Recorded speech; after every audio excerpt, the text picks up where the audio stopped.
second. He's moving in. Score! The Oilers have won the Stanley Cup. Gillidyke center net.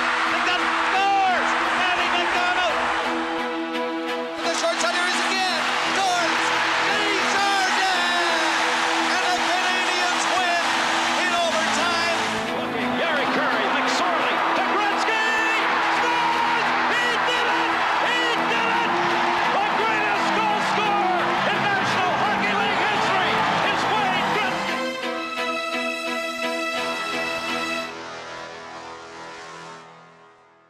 Good evening. Welcome once again to NHL Classics with Wayne Gretzky. I'm here in Oakville. Wayne's in Los Angeles. And Wayne, you and I were just talking off the air before starting that there are so many people in what is for them a Stanley Cup final right now. You always said there's 4 seasons. Maybe touch on that and then some of the people you respect the most right now.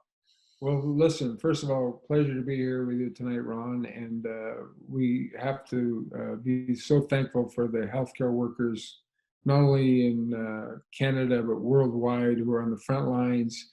This is a horrible pandemic. It's touched everybody's lives, and we hope the best for everyone. And I always say there's 4 seasons in hockey: exhibition season, regular season, playoffs, and then the Stanley Cup Finals. And that's where we're at in life right now. We have to believe in what our government is telling us, what our leaders are saying, and really believe that at the end of the day, there's a light at the end of the tunnel, and we're going to come out of this okay. So Wayne, you've chosen games for this series, and I'm trying to get you to show one of your own great games, but you have people who influence you and you admire, and Lanny McDonald obviously is one of those. We're going to show the Calgary Flames Game 6 against the Montreal Canadiens at the Forum, where no visiting team had ever hoisted the Stanley Cup. But they're your arch rival, both when you're in LA and, of course, in Edmonton. Tell me about Lanny and his influence and that Calgary organization. Well, first of all, as you said, rivalries are what makes sports. Edmonton, Calgary. When I got to LA, Calgary became a rivalry. But that doesn't mean we don't respect the people we play against and who are competing to win a Stanley Cup for. And I've said this many a time. One of the reasons that I picked this game was because Gordie Howe, to me, was the greatest player ever lived. The classiest man that I ever knew, and just a wonderful friend and a good person. The closest person who I've ever met to Gordie Howe was Lanny McDonald. So as much as I was disappointed being an Oiler and being a King that Calgary won the Stanley Cup, I couldn't have been more happy and proud of the fact that after all these years and what he went through going from Toronto to Colorado to Calgary, to be able to lift the Stanley Cup as a captain, was so special. He's just one of those unique people, and I thought this would be a classic game for people to watch and get to see, for all those kids who didn't realize and understand what an influence Lanny McDonald had to the Calgary Flames. It's funny, the Gordie Howe reference is so apropos because how often he'll choke up on his stick like Gordie used to do and just manhandle a guy with his free arm. It's just great. So the scene is, it's May 25th, 1989. Calgary is up 3-2 in the series after Montreal had a 2-1 series lead. And these two teams, don't forget, had met in 1986. So they are rivals from a distance. Calgary lost only 4 home games all year, 2 of them to Montreal. So here we go. Dick Irvin, Bob Cole, and Harry Neal with the call of Game 6 at the Forum. There's a bit of a problem with the ice down there. Guy Pichet sang the national anthem, but nobody heard him. The ovation I have never, Harry, known in the Forum. In the playoffs this year, they picked it up toward the end. Well, Wayne, Pat Burns. I mean, I know you love and respect Pat Burns as much as any coach, too. Well, I was fortunate enough when I was part owner of the whole Olympics. We hired Pat Burns, and at that time, Pat Burns was still a police officer. And after the first year, the year we had, I remember sitting down with him and saying, Pat, you could be a great coach. You have a destiny in this game. You have the vision to be an NHL hockey coach at one point in time. And I remember thinking, as we went to the Memorial Cup in Portland, I guess in 1986, I remember saying to Pat, well, it's nice seeing you. I know you're going to be gone, and that's good for you. But couldn't meet a better person, a more wonderful man. And he used to say to me all the time, he'd say, you know what, Wayne, the pressure of coaching in Montreal is so tough. and so much more than I expected. But then he turned to me and said, "But I love every minute of it." So, he was just a great person, and he was a good friend. Well, this one is underway. Natras at the blue line, put a shot in, and Gainey starting out with Carbonell. He takes the pass. Here's a chance with a high shot. Keane went a little too high. The Calgary Flames, Gilmore, Patterson, Mullen, they shoot it in. Chelios back there takes a bump. Canadians, Carbonell again to center ice. He's up over the line, and here is Ludwig. He and Chelios bump, but Chelios takes the puck. Keane trying to get loose in there. He was stopped. Back of the net on the other side. Now coming back to Chelios. He misfired right in front of the net. Oh, and Vernon makes one big stop, and it's going to be a penalty. The Canadians come out hard and heavy in the first minute of... It's hard for young viewers to appreciate, Wayne. There were two cathedrals of Saturday night. Maple Leaf Gardens in Toronto is kind of the one you grew up next to and got to go to. And this one, the Montreal Forum. And so Calgary's trying to win, where they say the ghosts won't let that happen. Can you just convey what Montreal was like, what it was like to play the Canadians? I don't think words can really describe what the Montreal Forum was all about. And I always said this many times. You used to get excited to play every NHL game. But when you could play in Maple Leaf Gardens and do a morning skate, and you could go to Montreal Forum and do a morning skate, players would be there an hour earlier. Because we all grew up watching Foster Hewitt and watching Danny Gallivan. That's what the history of our game was all about.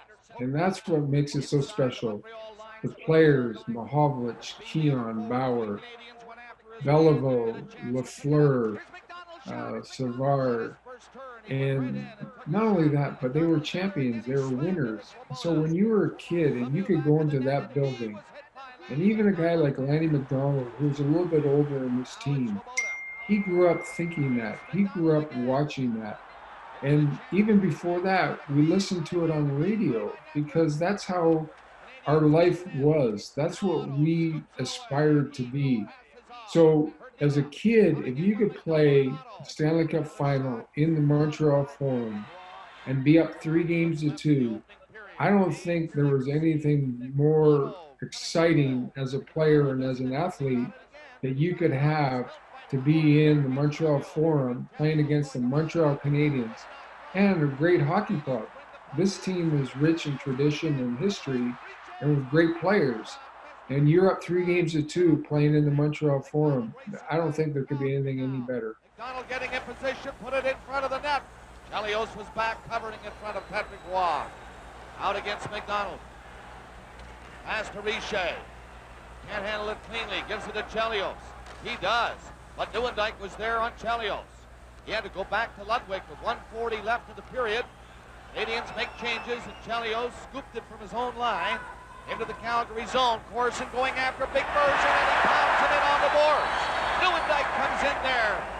Crowd of players battling forward in the corner to the left of Mike Vernon, and they get a whistle. Again, Russ Courtnall there must tell you that the mind games began early in this one. We might have a fight here. Wilson Courtnall. He's called off on account of lack of interest. Corson and Roberts. Harry, what's going on here? Now they have decided the play was called with a high stick making contact to drop it near center ice. That's what they've done. McInnes beats it back. Merson trying to shoot one in. Here's Patterson with a chance. He scores! Patterson! Stop. Oh, there you go. Colin Patterson. Yeah, and Bob Johnson was always a coach that believed in third and fourth line guys, that those guys are going to be decision makers in games, where a lot of coaches believe the first and second line are the key. In a lot of ways, that's truthful to the success of a hockey club. Bob Johnson was so unique in the sense that he was a lot like Herbie Brooks. That third line, that Michael Luzioni, that fourth line guy, we need them to be competitive, and we need them to do something different in the hockey game. And Bob Johnson thought that. And I always remember playing against Calgary, and Bob Johnson, when they asked him, how are you going to beat Edmonton. And Bob Johnson would say, we're going to go with plan A. And if plan A doesn't work, we're going to go with plan B. If plan B doesn't work, we're going to go with plan C. And somebody said, well, what's plan C? And he goes, I don't know. I haven't figured out plan B. So he's always so positive. And Cliff Fletcher is a great example of that. He brought in 11 college kids on Bob Johnson's advice, and Terry Chris took that team to another level, and they became champions. Patterson scoring on that line with Doug Gilmour, obviously, and Joe Mullen. Joe Mullen, I know you have phenomenal respect for him as well. So it's 1-0 Calgary. They're trying to close out the Stanley Cup. Lanny McDonald's big period's coming up. And Wayne, Lanny's going to join us on the other side of the break. We're enjoying NHL Classics with Wayne Gretzky back to May 25th, 1989, Calgary and Montreal Game 6, and Wayne's bitterest rival and dearest friend, Lanny McDonald, joining us before the second period. Lanny, first, you, Ardell, what's your home scene over there in Calgary? You know what? We have a very small circle. My sister-in-law, Joanne, and Tom, her husband, and our our second daughter, Leah, and her husband, Frank. And we keep their two little kids every day. They're 3 and 6, Reese and Evan, and they certainly keep us entertained and as young as possible. Wayne, you were saying how much you loved Lanny earlier, but one thing folks might not remember, there was a great shot of Theo Fleury and Lanny on the bench at the start of the game. So you got the senior statesman and the kid. And the 2002 Olympics, that senior statesman and that kid both got to be part of Team Canada. So why don't you tell, because you were the GM, Wayne, of the gold medal team in 2002. I'd love to hear about that. Well, first of all, as far as Theo goes, we picked the team as a group. I believe there was 4 coaches and 3 of us as management. And we're all going to decide on every single player. And I remember thinking as the process went along, I said, I'm under the microscope here. I'm picking one guy. Theo Fleury's on my team. And everybody said, okay, that's fine. And I said, I always remember this, that Theo was always so great under pressure. And playing against him, I just knew he was going to come through when we really needed him. And then Lanny and I, obviously part of 2002, and we played a game. Each team had to play a game an hour and a half outside of Salt Lake City in this little arena. And I think we beat Germany 3-2 or 4-3. I can't remember the exact score. I remember getting in the car. We were driving back, Steve Tambellini, Kevin Lowe, myself, Lanny, and Bob Nicholson. And I'll never forget, I said, oh my God, we're in trouble. This is not good. We just beat Germany 3-2. And I'll never forget, Lanny said to me, he turned and said, Wayne, you got a great hockey club here. We're going to be fine. We're going to win the gold medal. And I remember thinking, wow, okay. So I saw my dad the next morning, and he said, what do you think of the game? I said, doesn't matter. Lanny McDonald said, we're going to feel good about ourselves. So I had a great kinship with both Lanny and Theo, and a great deal of respect for both of them. You want to add to that, Lanny? Well, it was so much fun to be there and be a part of it. I think we all saw about 22 hockey games in, I think, 11 days. And you couldn't get enough of it. We watched the women, we watched the men, we watched all the other teams, and it was hockey at its finest. And so fun to be included as a part of that and help do the evaluations for the team. Never forget it. My gosh, at the All-Star in St. Louis, Wayne sat with Connor McDavid, Lanny, did an interview, and he said, Connor, you will never believe what the Olympic experience is all about, especially the Athletes Village, Wayne said. So this game, Lanny, you're up 1-0, Colin Patterson, as he likes to say. I went in, and I was going to go glove hand, top shelf, and I went low blocker. It's actually a great goal, though, and a fast release, wasn't it? And how are you feeling? How's the team feeling going into the second period of Game 6, as you recall? Well, if you watch the game, which I know you have, I actually watched it for the first time today. And I was shocked at how physical it was. We ran living daylights out of each other, both sides. And after the first period, and we kind of got through it, and Colin Patterson scored that big goal to give us a lead, even though we had begged him not to use that Hespler stick. It was like a log, but he said, no, my buddy made this personally for me. He worked at the factory, and lo and behold, he scores. And after the first period, we just wanted to keep the pressure on, doing whatever we possibly could to keep them off stride. And we were doing a pretty good job. Unfortunately, a weaker goal went in on Verney, but we found a way to bounce right back. Well, and you know who was involved in the bounce back. We're going to get to that, all of it, in the second period here. Larry Robinson, get your head up. Here's Bob Cole, Dick Irvin, Harry Neal. Here we are for period number 2. 1-0, Calgary leading on the goal by Patterson at 18:51. Merson and McInnes assisted. You're looking down at the faceoff. And here's Chelios with Ludwig back in the Canadian zone. Ludwig gives it to Chelios, to Ludwig again. Gainey, Keane, and Carbonneau up front for Montreal. Gilmore, along with Patterson and Mullen for Calgary. McCown and Natras are the defensemen. Natras going behind the net for McCown. Patterson decides to come back. Patterson takes over, trying to skate away from Carbonneau. Gets it up for Gilmore. He checked Keane, but the puck rolled away from him. Gainey backhands it in. Vernon goes the other way. Carbonneau was coming in. There is checks thrown everywhere, and when you look back, there's just about tackling going on, hooking and holding. Obviously, you're playing for all the marbles at this point. And you know, it's interesting about this. A week ago, one of the most offensive players ever play the game, Paul Coffey, said, if there's one thing I wish we had more of in hockey is hitting. And if you watch a game like this, you see what he's talking about. There just seems to be more physical play and more hitting that goes on than happens today. Playing a solid defensive role for Calgary. Screwdland up to center. He has Lemieux on the right. Lemieux's shot. It goes in. Score! Vernon couldn't have. There's that goal, and that was a killer. But to the guys' credit, they just bounced right back. No one blamed Verney. It was just one of those things, and that darn Claude Lemieux was involved not only there but later on in the game. Calgary scored on a shoot-in, and watch how far out Lemieux is when he decides to shoot it. 57 feet, it handcuffed Mike Vernon. He doesn't know where it is. And by the time he finds it, it's over the red line. Swoboda likes to carry it. He got it out over the line. Herdina brings it back in. Took a shot, tipped away.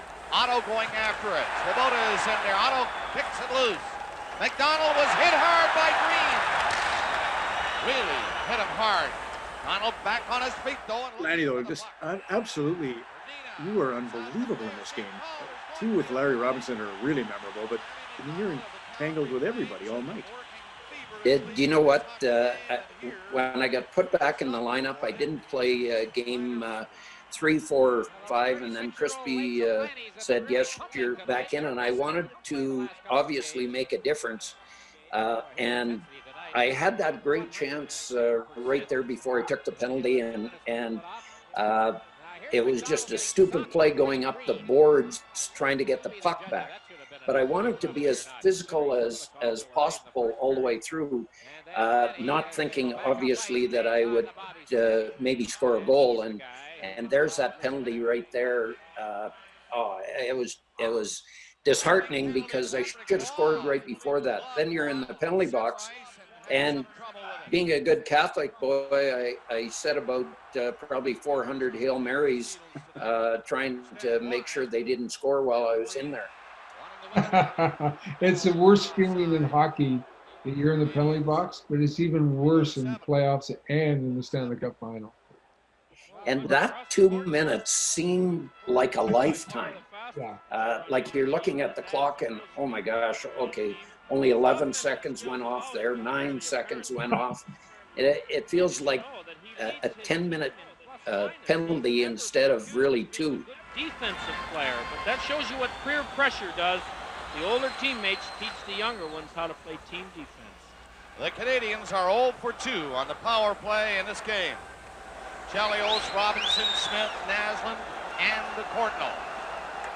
It's a pass to Naslund. Shoots a high one in. Comes down to Smith. The version took it away from him. Trying to get it by Robinson. It's tipped away by Gilmore. Chelios back, Mullen up to watch him. Robinson had to turn around and pick up that pass. Now he's trying to skate away with it. Not much room near center, so he tries Chelios. He picks his way in, shoots it in behind the net, Vernon out. Left it there. Robinson stopped it. Here's a setup for Cardinal, but it bounced away from him. McInnes fanned on it, trying to clear it. Smith got it back to Robinson. He feeds it into Naslund. Cardinal coming out front. Here's Chelios. He waited too long. Cardinal shot. Not much on it. He nearly misfired altogether. Canadians had some chances. Robinson, 38 seconds left in the penalty. Lemieux coming in. Burge is in there, lost his stick. Picked it up on his skate. Smith comes in to help, as does Mike McPhee. McPhee against Ramage. McPhee kicks it loose to Smith. Smith to Robinson. He put a shot in. It's tipped by McPhee and just missed. Lemieux lost it. And the Flames clear the zone with 15 seconds left in the penalty to Lanny McDonald. 1-1 tie here in the second. Canadians start back. Lemieux up to Skrudland. Skrudland centered it. Here's a chance for Chelios. He steps in. Chelios coming in. Oh, the pass to Lemieux. He missed it. Penalty is over. And the Flames, 4 of them get out. Here we go. I get out of the penalty box, and McCowan keeps saying I cut him off. But the pass from Nieuwendyk, Hockenloob over to Nieuwendyk, and Nieuwendyk put it right between Chelios' stick and skate, and a hard pass right on my tape. And we knew if Patrick Waugh came across, he was going to go down. And the only place you could really score is top shelf. And when that thing went in, I just wanted the game to end right there. Like, okay, get it over with, blow the whistle. But there's that pass right there. And oh my gosh, what a good feeling when that baby went in. Did you Wayne, you know all about that. Yeah. And, you know, from my point of view, I would say this. First of all, it was phenomenal when he got the goal, and it was such a big role and a big part of the game. But if you look at his celebration, he sort of, and I mean this with respect, he changed the celebration of goal scoring, because he was one of the first guys that sort of danced across the ice. He was so excited and on such a high. And if you look at my 803 goal, my sort of high stepping and dance was so similar to what Lanny did when he came around the net. He kind of started that for kids and youth and hockey. And even though I was playing the NHL, he was still an old man. I was looking up to him. So he was the guy that sort of created that dance move after a big goal. Well, it's always fun to score a goal, as you know, but especially in the playoffs, and even more so in the Stanley Cup Final and what turned out to be the final game. We wanted to make sure that we didn't want to go back to Calgary and play that final game in Calgary, because Patrick Waugh, like he did in '86, could have stole the series on us in Game 7. And to be the only team to eventually ever win on the Forum ice is absolutely remarkable. The fact that they had never lost at home before, to win it 24 times, and they probably what would you say, maybe defended it another 30 times and never lost at home. And even Lanny, there's a great shot of you. You just went mano a mano with Larry. Here it is. Watch this. And Larry stays up this time, but not the next time. Well, this is the one, as good as the goal was, my dad said he thought more importantly was the check against Robinson that sent the right message. And I said, Dad, it was kind of nice to score the goal. No, he said it was all about the check. Yeah, you actually heard him a little bit later. I wondered if he separated a shoulder, in fact. And Waugh somehow stopped that. But the Flames power play giving Patrick Waugh two tests again. Cardinal got all the way back and fell. Robinson trying to get it to Naslund. He went off balance. But Kremen shifts it back in for McClellan. McDonald left it for Ramage, and he just swept it off to the corner. Now McDonald. There it is, Lang. There's That's that check. Yeah. And I was so happy because I lost many of those battles. He ended up putting me on my keister more often than not. And even there sitting on the bench, it looks like he's kind of wincing a little bit. I was half-winded myself, but it sure felt good. Look at it. I don't think there's much doubt about that. He'll play again. But you kind of have to wonder, is tonight the last hurrah for Lanny and for Bob Gainey? They dropped the puck, and Vernon had to kick it away. Patterson coming in. He took a bump on the boards. Canadians keep it in. Strudlin lets one fly. Rebound! And Vernon grabbed it before McPhee could get a stick on it, and there could be a Calgary penalty on that play. Well, McPhee was dropped in front of the goal while he tried to find the rebound. And I think that You can see how physical that game is all the way through. And it was a war. And that's the way it should be when you're in the Stanley Cup Finals, and especially final game. Lanny, Wayne told a great story about going into a third period in Game 2 of the '93 LA-Montreal series, talking to the team. Captain didn't speak up a lot, but now here you are, Game 6. You're going in with a 2-1 lead, and you know what happened in Game 3. You had a lead late, and Joey Mullen, who never missed, had 51 goals that year, missed an empty net, and bloody Matt Snaslin scored on an amazing goal to tie the game, and Ryan Walter won it in overtime. So I was thinking, me, just a broadcaster and all us fans, Montreal, the Ghosts, it's coming. What do you remember that you maybe said or were feeling going to the third?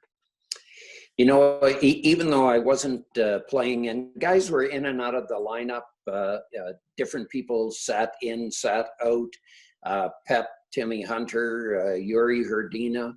I think Mark Hunter missed one of the games. And as a captain, whether you're playing or not, you want to be that guy to boost every guy in the dressing room up, and you walk around, you knew you weren't going to play, but that's not where it ends. You walk around and you remind guys of the little things that it's going to take to find a way to win it. And I felt very fortunate to, you know, it's interesting when you first come into the league, you're fighting for ice time. Well, Wayne, you didn't fight for ice time. You were good right from the start. But you're fighting for ice time, and when you're about to retire, you're fighting for ice time again. And I understood what Crispy was and the coaching staff were doing.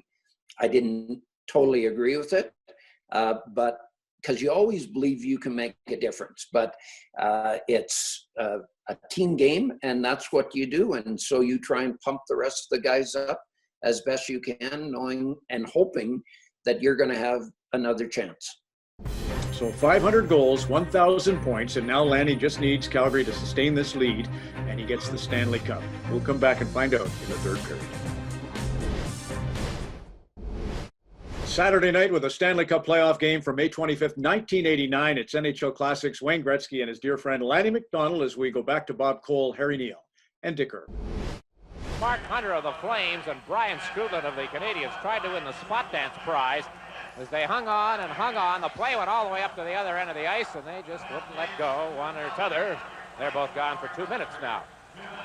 Barry, we haven't seen Joe Nieuwendyk since he left the ice with that injured right hand. he came back, Dick played a half a shift, and he's never going to get retaped again. Here's McClellan coming in for Calgary. In back of the net, Lanny McDonald. McDonald got it loose, took a hit as he did, and Desjardins has the puck to get it to the line. Natras kept it in, but now it's poked away, and McDonald shoots it in again. McDonald has the go-ahead goal in this game at 4:24 of the second period. His first goal in the playoffs. And what a big one it is right now. Canadians shoot it in. Natras coming back. Corson all over him, but the Flames kept the puck out of the zone. Canadians unable to solve the Calgary Flames defensive alignment. Now it's in there for Corson. Oh, Richer was set up by Corson, and he missed the puck in front of the net. Richer with the best chance for Montreal. Now Corson again around the net. McCown stopped him. Dougie Gilmour, Colin Patterson, and Joey Mullen, they were unbelievable all through the playoffs.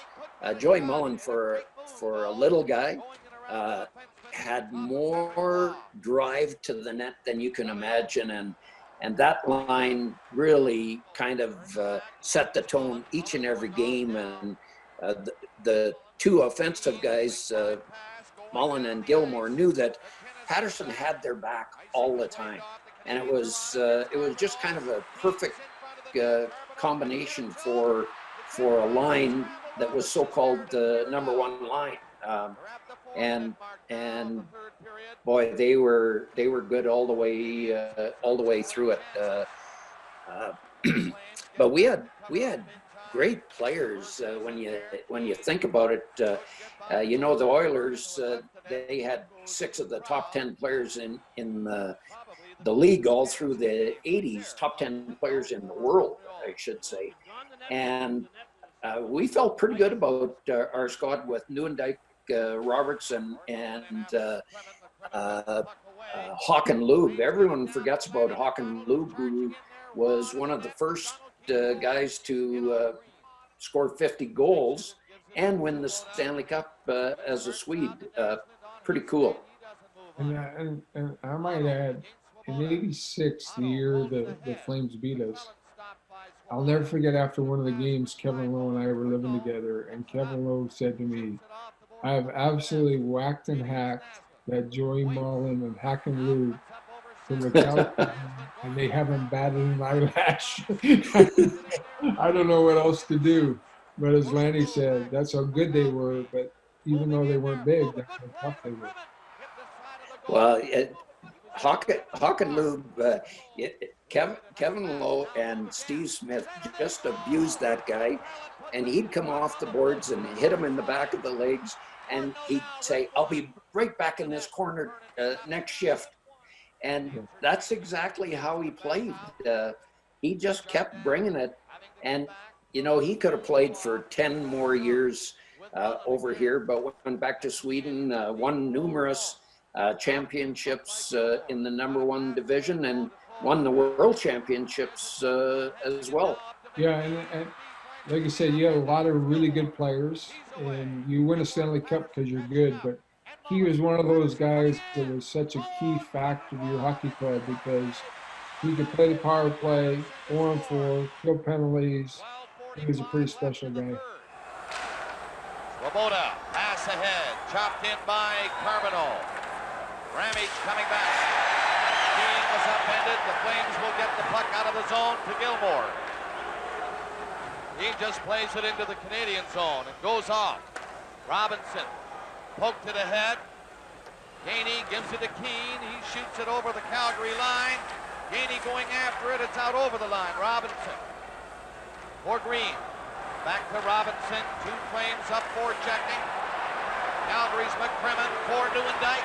Nieuwendyk coming in there, trying to make a stride around Robinson. He centered it. And watching Nieuwendyk pass reminds me of Wayne. Huh, Lanny? Gilmour could do it too. Gilmour can find. It's like I always liken it to putters, people that make putts that no one else can see. I don't know why you're able to thread things through. I remember one time we were playing Calgary, and Jeff Lincoln, I said, you gotta just keep whacking and hacking that Nieuwendyk. He's so good. Keep whacking him. He goes, Wayne, I can only do so much. He's my cousin. And that's when I found out in the Stanley Cup playoffs, they were cousins. So I'm like, oh my gosh, that's not good. Riche got it away from him. Around the net. Comes out. He tried to center it. It went by Smith. There's Riche again on that line. Now he centers it. Vernon will dive on it. And the goaltender senses the Canadians are coming too close. Bobby Smith shoots it in. McCown of the Flames. Natras, the other defenseman. And it's out of the zone again. Jardin comes back with Robinson. Robinson, he has Loob to contend with. Turning away from him. Verdina and Roberts are also in there for checking. Now it's Cordno trying to speed away. Shoots the puck from center and it's in. Back and then, Cordno! Ran into the goaltender, Vernon. There's that check that Courtnall threw on Mike Vernon. And we were all yelling at Natras, don't go after him. Like, we need a power play here. And sure enough, later on it pays off. Everyone on the bench is waving to him, get away from him, let him go. That's where you got to take one for the team. And Vernie obviously could take a check. He bounced straight back up. Well, I suppose it's that old story. Once a goaltender leaves his crease, he becomes just like every other player as far as that goes. Now, Natras it was, had an inkling to hammer Courtnall, but you're right, Harry. He showed the discipline that he needed. Bingo. Well, the whole Calgary bench, the coaches, the trainers are all going to Natras and saying, forget it. Well, he held up. We're 9-14 from the cup, and Vernon's all right. They're calling it boarding. Now, here is a chance for the Calgary Flames to really put this one away. We've seen how they've staved off the Canadiens' attack whenever they got it going to protect a one. This should be the goal coming up right here. And how about the hand-eye coordination on Dougie Gilmour? For a guy that only weighed about 160 pounds, soaking wet. What a competitor he was, but yeah, he had great, like Nieuwendyk, he had great vision, great hand-eye coordination, found his wingers all the time. And on the backhand, that looked like a Davy Keon backhand right there. Finished it off with a little tap in. I know, Wayne, you loved this too. This is your kind of a goal. Yeah, and you know, over the years, people try to make comparables because that's what the game is all about. You try to compare what that guy is and who that player is. But I think my wife Janet said it always best. That the one player that played so similar to my game was always Doug Gilmour. So when I was in Edmonton, when I was in LA, she used to always say, "You guys got to get Gilmour." And then St. Louis traded him, I believe, to Calgary. Calgary went on to win the cup. And what a force he was, as you just saw there. 10th goal in the playoffs, killed penalties, power play, regular shift. He was just such a force. Yeah, and in '87 Canada Cup, he was just an unheralded player. Killed penalties, won face-offs, got big points. Good team guy, and went on to be a legend in Toronto, obviously winning the cup in Calgary. But nothing but respect and admiration for a guy, like you said, probably in his prime played at 165 pounds. Off the board for Lemieux with speed. He's centered it now. Green gets set. Shoots. Scores! Green. You'll never know. This is unbelievable that there's no goalie interference. Watch this Lemieux goal that cuts to 3-2. Different rules back then, Ron. Oh my gosh. But he not only bumps him, but he drags his foot and pulls the legs out from under. Yes. And that's how the goal went in. There's the bump. And the slew foot.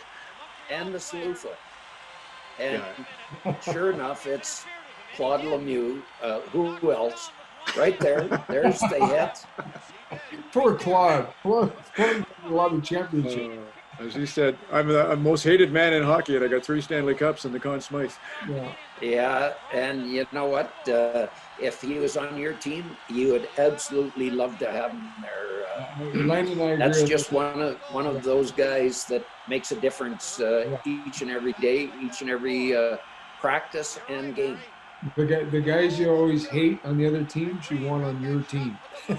And sort of a reverse on that, sorry, Lanny. But Lanny, I was going to say that when Wayne and you played in the second round, Doug getting to play with Wayne in that series, that was his idol, right? So he had a lousy series by his own estimation versus Vancouver, Doug Gilmour. But to play Wayne was such a thrill in the second round, and that kind of got him rolling. Yeah, thanks. Good job, Wayne. Well, we were just so happy and thankful that we finally solved the riddle of beating Edmonton. I think we lost 3 series in a row. Game 6, Game 7, Game 7. And when you have to face two guys like Gretzky and Messier, and Sather he would play those guys like every other shift. Like, come on, they got to be tired by now. And no, Sather just kept putting them out there. As you can tell, they're trying to get as physical with Vernie as possible. The ref, even though he'd called all those other penalties, was just leaving well enough alone. And if there's ever a time you watch a part of the game right at the end, Nieuwendyk and Roberts and myself are on the bench. I'm in between the two of them. We're standing. There had to be, oh my gosh, 10 different face-offs in the last 2 minutes. We're all saying Hail Marys. We're holding hands and laughing at each other. And the play would start again, and now we get serious, and then another whistle, and we have to hold hands and say more Hail Marys all over again. And fortunately, Gilmore does it again. There they run over Vernie again in the game. It's crazy how physical this was from start to finish. And lo and behold, I think that was Lemieux again. It was, yeah. And look who's the first guy right there, 160 pounds, soaking wet, Dougie Gilmore. First guy grabs a hold of him. Al McInnes. McInnes, I thought so, Bob. Hard to tell. There were a lot of players standing there. But Lemieux is gone. That's a tough pill for Calgary to swallow. Yeah. Nobody attacked Lemieux after the collision. Now you watch here and tell me, 32 Lemieux, it's offside now. And you can see that there's the penalty McInnes gets after Lemieux knocks the goalie over. Often thought, you know, in that kind of a case where it looked to me like Lemieux made no attempt not to knock him over, that guy ought to get 4, and then the guy that comes in to save his goalie too. The referee doesn't want to decide this game, and he's bending over backwards to do just that. And if you asked either coach before the third period, would you like him to follow that tack, they'd all agree with Morale's move. Leaves it there for Robinson. 1:15 remaining in the third period. Cardinal coming to center. Passes into Robinson. He's stopped at the Calgary line. The net is empty down there. This is a big play right here. Them not getting the puck in. And back over to Gilmore. Strutland's coming hard on Gilmore, runs him as he scores a goal. And yeah, baby, there's Bearcat going crazy. And Crispy's now screaming at everybody to get back down on the bench, settle down, the game's not over. Crispy, come on, we can hold on here. Yeah. That was good. So deservedly so, gets a chance to bury the Canadians, and here it is right here. See, now Montreal didn't get the puck inside the blue line, and Roy had already gone to the bench. They did not get the puck inside Calgary territory. Sharp angle, good shot.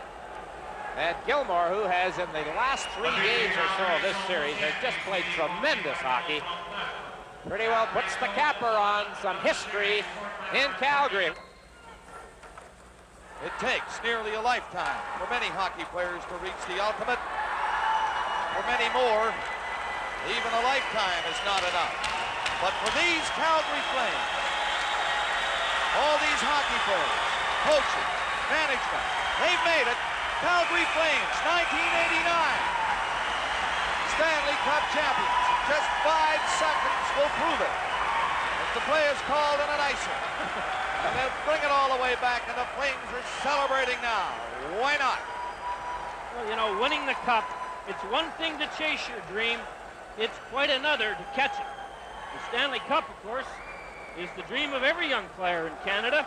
And this May 25th of 1989, the Calgary Flames have captured their lifelong dream.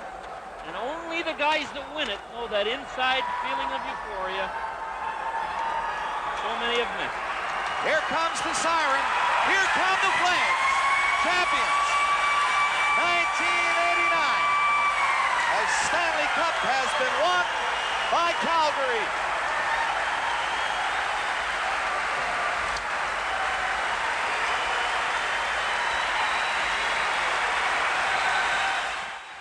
And this is a magic moment. 3 cups, or 3 captains, I should say, hoisting the cup. You know what? That was so important to have those guys on the ice and there to raise the cup. They had played the game before, and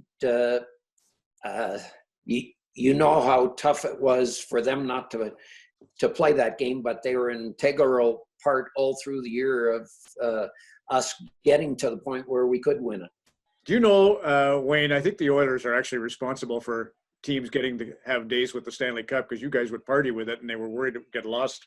But the first guy to ever have a day with the Stanley Cup, do you know who it is, Lanny? I do. Colin Patterson. Yeah. Oh, really? I didn't know that. Yeah. Go ahead, tell the story. Well, he asked, because he was from Rexdale, I tease him all the time at Rexall, but he's from Rexdale, and he asked Phil Pritchard if he could ever have the cup come out after he won it for a little celebration at his house.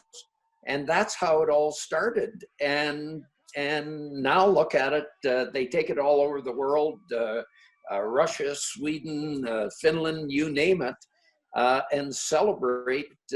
Everyone gets it for a day. Oh, good for him. That's a great story. We'll be back with Lanny and Wayne and the story of the plane ride home. We return on NHL Classics with Wayne Gretzky. Welcome back to NHL Classics with Wayne Gretzky and our special guest, Lanny McDonald. So, Lanny, your Calgary Flames have just won the Stanley Cup. Tell us the story of the plane ride home. Oh, my gosh. We're just getting on the plane, and it was a charter that had the plane that had both the back entrance up the back of the plane and also the front. And the trainers were getting on the back and loading gear and that onto the plane.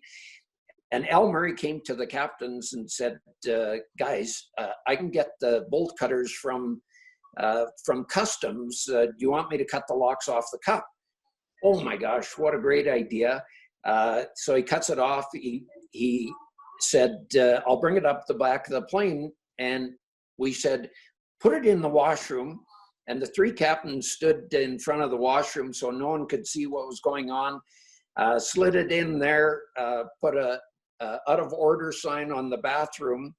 And about 20 minutes into the flight, the captain of the plane said, ladies and gentlemen, I just want to let you know, we want to say congratulations about winning the cup. But he said, we've got a special guest on board. Why don't you turn your attention to the back of the plane? And Al Murray brought the Stanley Cup out of the back of the plane, out of the washroom, and the plane went crazy. We partied for 4.5 hours straight. We actually tried to talk Cliff Fletcher into landing the plane in Winnipeg to get more booze, but he wouldn't go for it. And I'm sure everything was closed at that time anyway. But it was such a great ride, having everyone on the plane that was really so close to the team and responsible for winning the cup. Wayne, last comment to you on Calgary, the arch rival who, let's face it, because of you in either Edmonton or LA, it didn't look like Cliff Fletcher's gang would ever get that privilege, but they earned it. What do you think about it? Well, 2 things. One of the things that I didn't get in my career that I desperately wanted was to win a Stanley Cup Final on the road. I came close. The lights went out in Boston. I won 4 championships at home, and they were all wonderful. I wanted to experience what Lanny did, flying home with just the team and the cup. And then secondly, there's no better person and there's no better example other than Gordie Howe in my lifetime than Lanny. Couldn't be more proud as a Canadian, growing up in Toronto and being somewhat of a Leaf fan in the 70s when he was so important to hockey in Southern Ontario and for the Maple Leafs with Darryl and Tiger. I just think, listen, we all love to win championships, but sometimes it's better and nicer when good people win. And for Lanny McDonald to win the Stanley Cup meant so much for Calgary, for people in Alberta, and for the country. And I thought it was so cool for kids today to hear that one of the things he talked about in this segment was the final game, winning the Stanley Cup, and he was thinking about his dad, and his dad was talking about his body check. When it all comes down to it, we still think about our dads and our moms. And at this time in life, we all need to be safe, and that was so important to me and so heartwarming to hear Lanny McDonald still talk about his dad in Game 6 of the Stanley Cup Final. That's what it's all about. That must feel good, Lanny. Well, it certainly does. And Wayne and I have had a great rivalry, but more importantly, a great respect for each other and a respect for this great game and family. And I know how much Walter has meant to Wayne. And it was the same thing with my dad. He instilled a love of sport in all of us kids, and I will be forever grateful. That's the word. Wayne, as we close out this episode of NHL Classics with Wayne Gretzky, you closed one of your books with that line. People like to call me the great one, but truth be told, I'm the grateful one. Well said.